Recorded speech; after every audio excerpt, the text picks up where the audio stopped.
When something like that happens to you, you're like in this second skin and you just want to take it off and you can't. And you just want to get rid of everything, rid of him, and it's like, you can't. I thought, I'll never get rid of that feeling of him on us. So I don't think you can really explain it to anyone because it's not something normal. You know, it's not something normal that happens in everyday life. So your brain can't work it out. I was a zombie. I didn't cope at all. Because I think I'm quite strong, really. But with this, it was just so out of the realms that I didn't know what to do. I thought, maybe if I don't tell anyone, if I don't talk about it, it'll just go away. Honestly, I did. I think that was probably the worst thing I could have done. The worst time was like a year after it happened. And that was such a massive shock because I didn't expect to be left with these illnesses afterwards.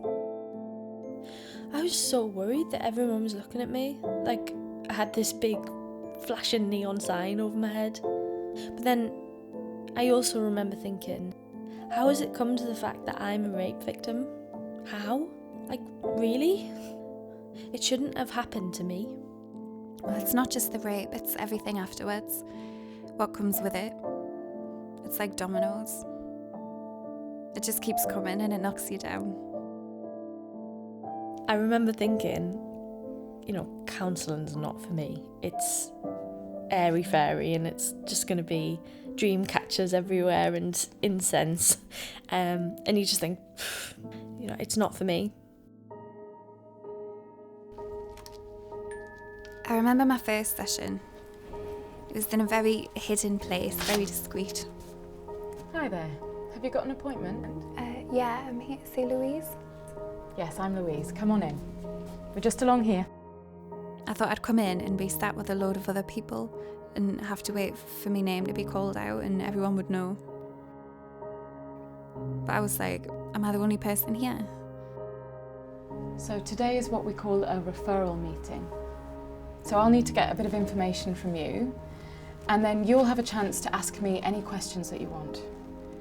Or if you're worried about anything, or about what happens in the sessions, then we can talk about that too. So it's kind of just like a chat, really. And then if at the end of it you feel this really isn't for me, that is totally fine as well. You don't even have to decide today. You could go away and have a think about it, and then give us a ring if you want to book an appointment. Does that all sound okay? Will I need to talk to you about what happened? That is entirely up to you. I thought it was just going to be what the police had asked. But it was more about myself, what my goals are, how I can beat what I'm feeling.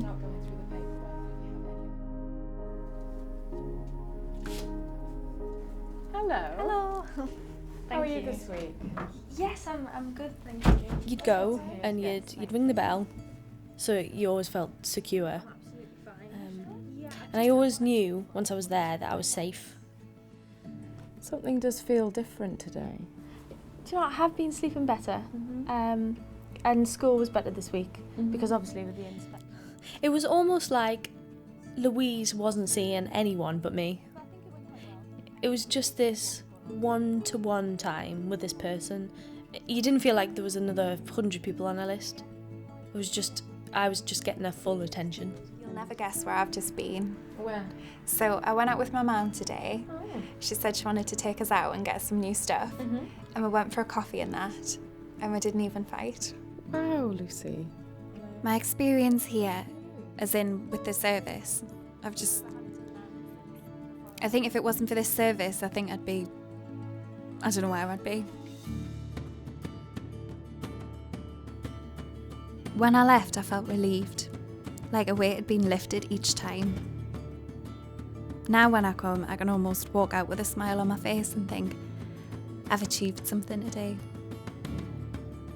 Coming here, I feel like I'm a survivor. I'm empowered and I can take on the world. I'd never thought I'd be in a relationship again. Definitely not. I'd never thought I'd be married, have a baby, have the lovely life that I've got.